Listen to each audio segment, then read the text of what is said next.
absolutely stifling. 24 degrees, it's 10 o'clock, 10:10.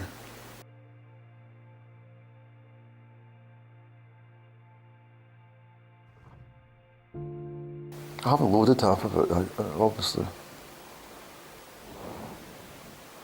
And then just that kind of feeling of cabin fever in my own house over December. I get really bad in December, I'm not joking you. It's like, it's why I was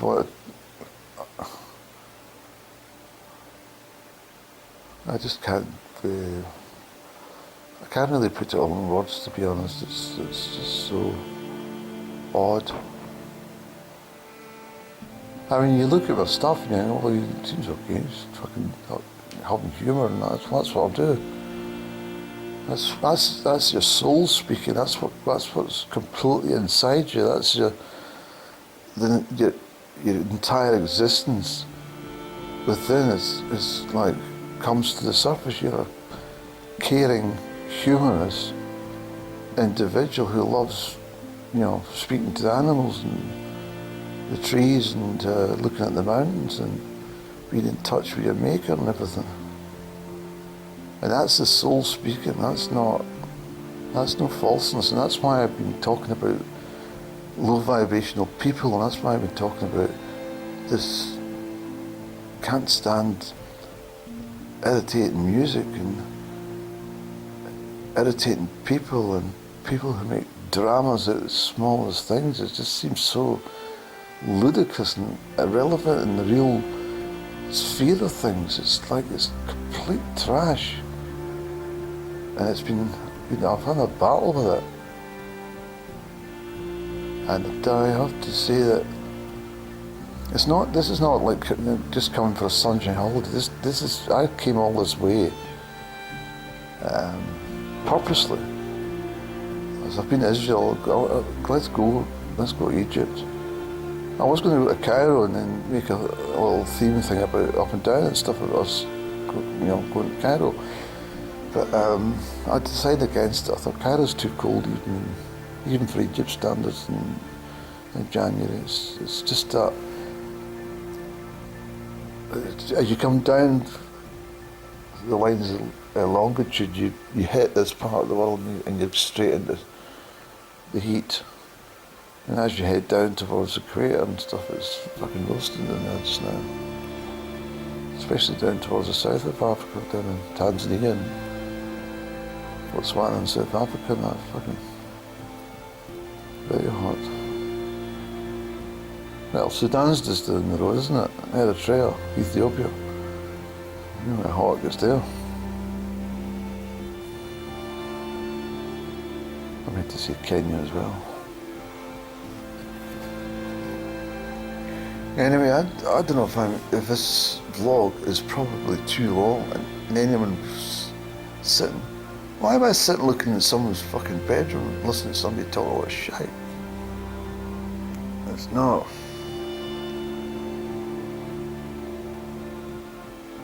It's literally like being cocooned in your own personal time capsule that has no time attached to it, or purpose, or ending. That's what it felt like. It just felt every day was the same, every day felt different, but it wasn't, it was completely the same. I'd never seen anyone, I just,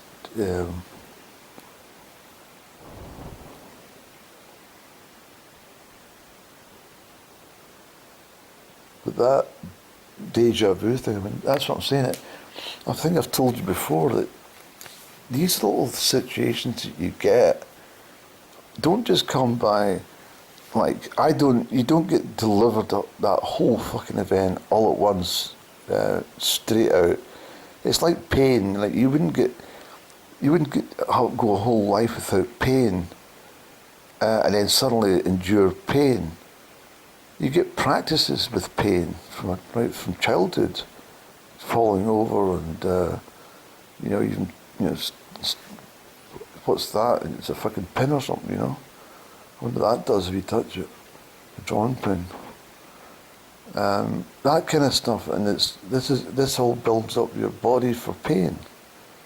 Well, it's the same as what I've just experienced. There's been a culmination of years and years of all this type of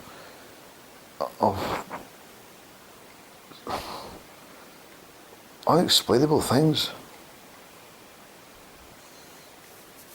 But that Istanbul airport was, I mean, I literally stood. It took the breath away from me. That's what I thought. The fucking thing had come right through me. I'm trying to work out if this thing. No, I can't say it's a thing. It was a human being, a person, but it was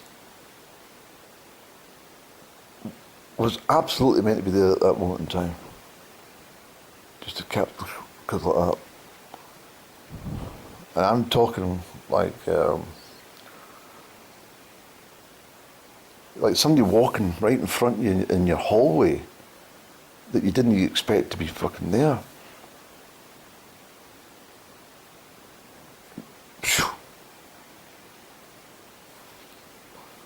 I mean, seeing that at like a hallway, that's probably not a good example, but if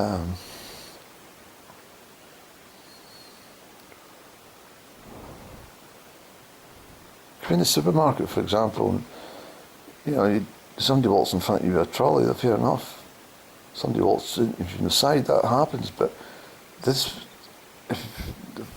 you imagine the length of these corridors at the airport, and there's no room. I mean, there's so much room. No way they need to come like that and then go back that way. I've probably, in my explanation, I've probably made it unbelievable now. That's the sad part, because it is so unbelievable what I'm trying to explain. But believe me, as soon as it happened, I was stunned. It was like something had fucking sucked the life out of me and left me just standing, without any purpose. Where the fuck what am I doing? Where am I going?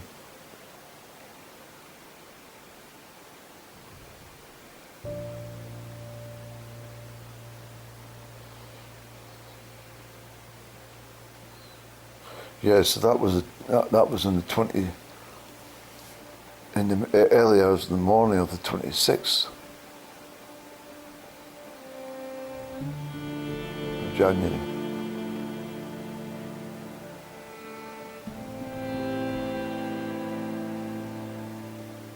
Because that's another, I mean, I told you this earlier up, I've got to this hotel and they didn't even have no fucking reservation.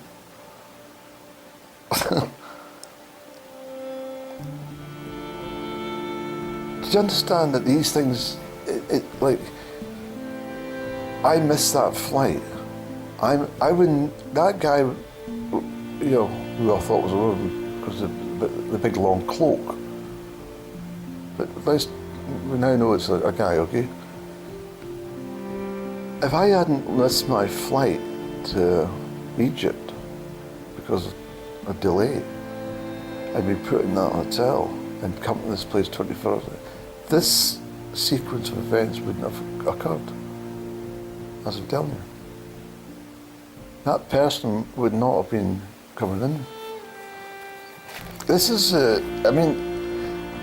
I didn't speak right away about it. I'm normally, something like that, I would have just come back to this room and lift the camera.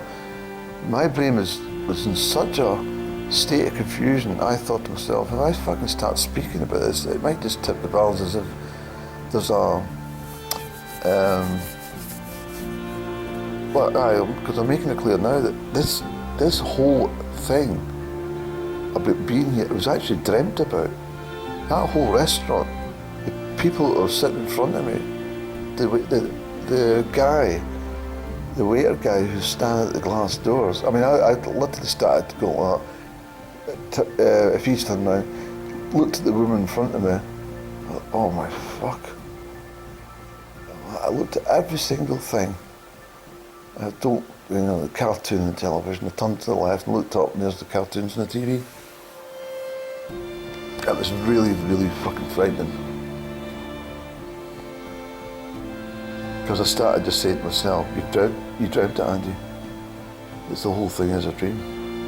And that's the bit that spooked, that's the bit that put me almost to the edge, because when I said to me, the whole thing's a dream, I started to my brain started to fucking, take this as literal, that this is not living, this is actually all just a dream. And so you're going into a very deep area of life about this. That are you actually living, or is this fucking some bizarre dream? Do you understand? There's not many people who can go to that part of the brain and start to, and who's to say that it's not mental. It's just probably we've been blocked from thinking this way. But what are the chances that we're not actually fucking doing all that we do at all? That we're actually just dreaming every single fucking second of our life. Everyone we meet.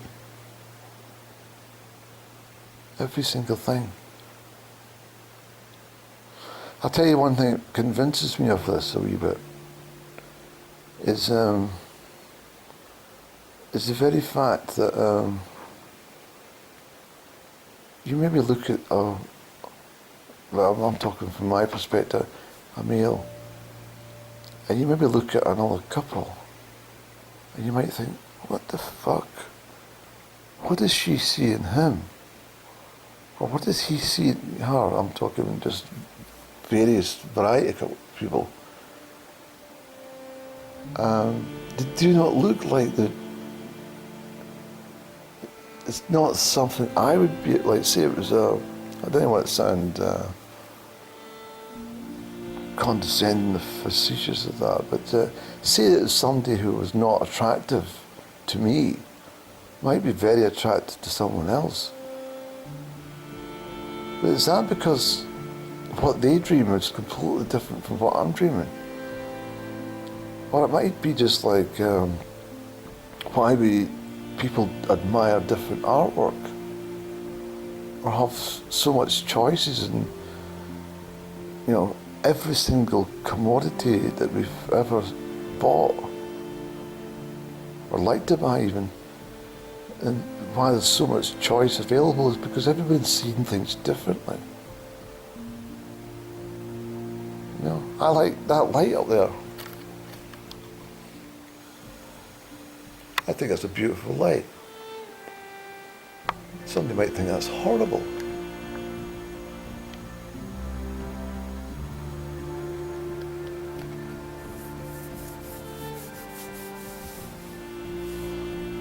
I mean,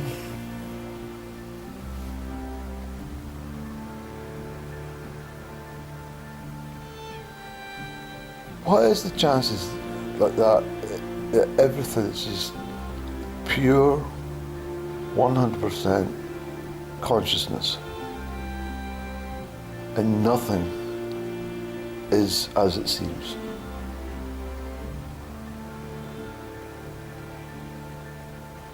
The great Neville Goddard,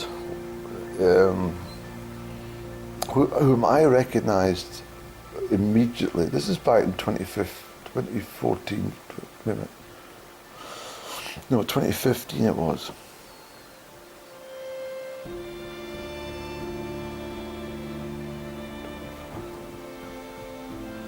Yeah. And I remember a book at my granny's house,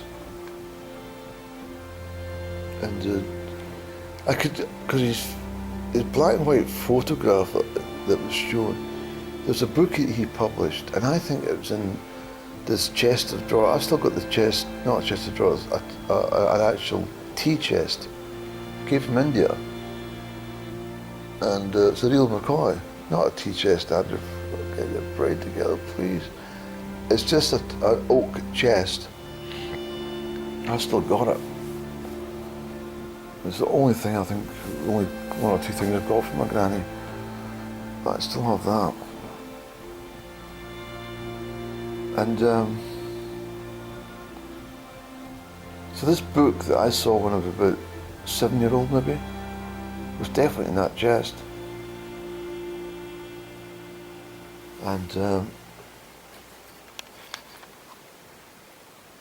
anyway, studied Neville Goddard. I'll keep that for a separate one. But he was adamant that when you leave your house, it sounds fucking wild, doesn't it? You know, that is, I mean, these people are not mental cases. These people are very, very fucking skilled in their field, and nobody knows where they get their information from. But he is probably the best. But I should give you examples. He said that when you leave the house, everything is completely flat. It doesn't really exist in the three-dimensional. It's only your mind that sees it this way. I know that's very, very hard to accept, and that put question marks against it for me about him. But I thought about it, and I thought, I'd wonder, you know, this empty room, what it looks like when there's nobody here.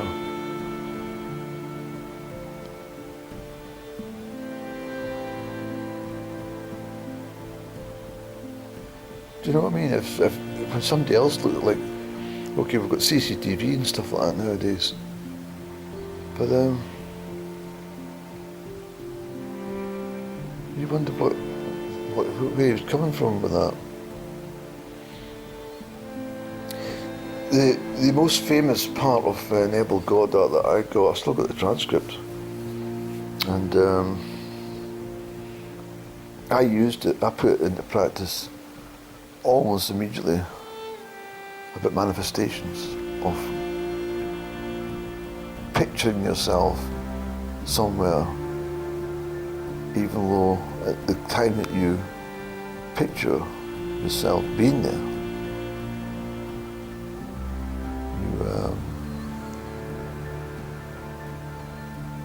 you have no means. Example, I mean, I've talked a lot about different stuff in regards to dreaming things and them then occurring. This is different. His one is in regards to, I'm going back to the 1930s with this one, late 20s. Yeah, 20s, 30s. And he was a dancer in New York City. But he was also he wasn't under a spell. He was under some sort of influence of this Ethiopian guy called Abdullah. Quite famous in their way. But they were kind of early manufacturers of how great the mind is. So anyway, he wanted to go to Barbados. That's where he was from. He was what do you call it? Dual race. He was a dancer. He said in his own words, and after the Wall Street crash of 29, there was no work, no money, no getting anything, nothing. But he wanted to go to Barbados. And this Abdullah said to him, Neville, you're already in Barbados. He says, what do you mean I'm already in Barbados? You're already there.